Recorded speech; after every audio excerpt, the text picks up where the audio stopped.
Hello everyone, তোমরা সবাই কেমন আছো? আশা করি সবাই ভালো আছো। স্যার আমি ভালো নেই, শরীর খুবই খারাপ। যাই হোক, তোমাদের সাথে অনেক দিনই মিনি ব্লগ শেয়ার করা হয়নি।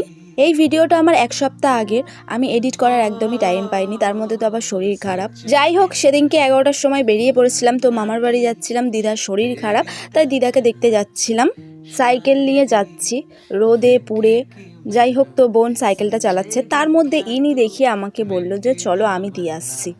তো ইনি এখন আমাকে মামার বাড়িতে দিয়ে আসছে বাইকে করে, আর মা আর বোন মিলে সাইকেলে আসবে। আমরা যেই রাস্তা দিয়ে মামার বাড়িতে যাই সেই রাস্তাটার কাজ হচ্ছিল, তাই অন্য রাস্তা দিয়ে যাচ্ছিলাম। তো এখানে ঝামেলা হচ্ছিল, তাই দাঁড়িয়ে পড়েছিলাম। তো যাই হোক, তো দিদার কাছে চলেও এসেছি। আর এই দেখো, দিদার একটু শরীরটা খারাপ। তো এখানে পিপাই আমাকে দেখাচ্ছিল, ইউটিউব খুলেছে ওর একটা বন্ধু, তো কি কি ভিডিও ছাড়ে সেটাই আমাকে দেখাচ্ছিল। তো আমি বললাম তোকে নিয়ে ছাড়িনি। যাই হোক, তো এখানে দেখো পুচকুটা এখন ঘুরতে ফিরতে খাচ্ছে, আর পুচকু এখন গরমে টাগলু হয়ে গেছে। এইদিকে আমরাও ওর খাওয়া হয়ে যেতে দুপুরে খেতে বসে পড়েছি। আমি মাংস দিয়েই ভাত খাচ্ছিলাম, আর কিছু নিইনি। তো আজকের মেনুতে ছিল কচু শাক করেছিল, উচ্ছে আলু ভাজা করেছিল, মাছের ঝাল, আরও কিছু করেছিল সেটা আমার মনে নেই। আমার দিদা মা তো মাংস খায় না।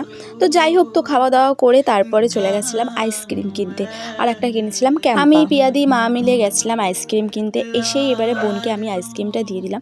ও তো দেখেছো কত খুশি। আর এই গরমকালে আইসক্রিম খেলে যেন মনটা পুরো ঠান্ডা হয়ে যায়। যাই হোক, তো আইসক্রিমটা খাওয়ার পর এখানে সবাই মিলে গল্প করছিলাম।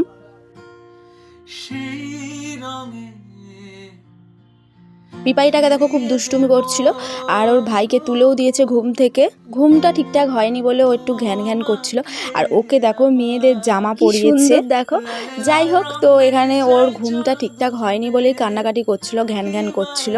ও অতটা দুষ্টুমি করে না, একা একাই খেলে, কিন্তু একটু সব জিনিসগুলো বের করে নিয়ে এসে ছুঁড়ে ছাড়ে, কোথায় যে ফেলে দেবে। ঘুম ঠিক হয়নি বলেই ওই জন্যই এরকম করছে। যাই হোক, তো তারপরে তো দেখো ওকে বিস্কুটটা দিয়েছি। বিস্কুটটা ও একা একা খাবে, ওকে খাইয়ে দিলে হবে না।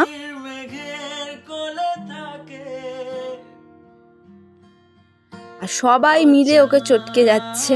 তো তো আমার বোনও এখন পুচুকে নিয়ে খেলছে। ও এইসব না পছন্দ করে।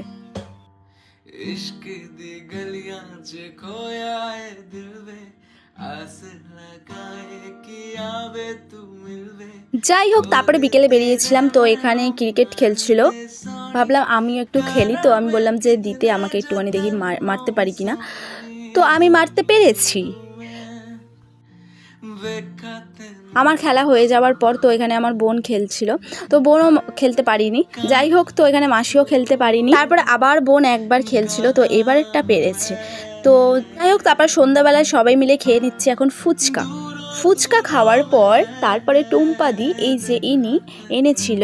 ফুচকাটা খাওয়ার পর তো টুম্পাদি এনেছিল খাসির চর্বি দিয়ে ঘুগনি করেছিল, তো তারপরে সেটাই খাচ্ছিলাম। খেয়ে টেয়ে উঠে তারপর রেডি হব, তখন দিদা পিয়াদি সবাই বলছিল যে যেতে হবে না। তো পিয়াদি বলছিল আজকে যেতে হবে না, চল নাইটি কিনতে যাবো, তোকে একটা নাইটি কিনে দেবো। দুটো নাইটি নিয়েছিলাম, এই হলুদটা আমি, আর আরেকটা নাইটি যেটা ছিল সেটা মা নিয়েছিল। দুটোই পিয়াদি কিনে দিয়েছিল। তো যাই হোক, তো ঘরে এসে পিপাইকে গান শোনাচ্ছিলাম বসে বসে, ভাবি আমি সারাদিন। তারপরে ও আমাকে বলছে জানিস তো আমি মেসেজ করছিলাম, তো ও বড়মনির সাথে মেসেজ করছিল, সেটাই আমাকে বলছিল। আজকের ব্লগটা তোমাদের কেমন লাগলো অবশ্যই কমেন্ট করে জানিও। তো আজকের ব্লগটা এই পর্যন্ত, দেখা হচ্ছে তোমাদের সাথে নেক্সট ব্লগে। ততক্ষণের জন্য টাটা, বাই।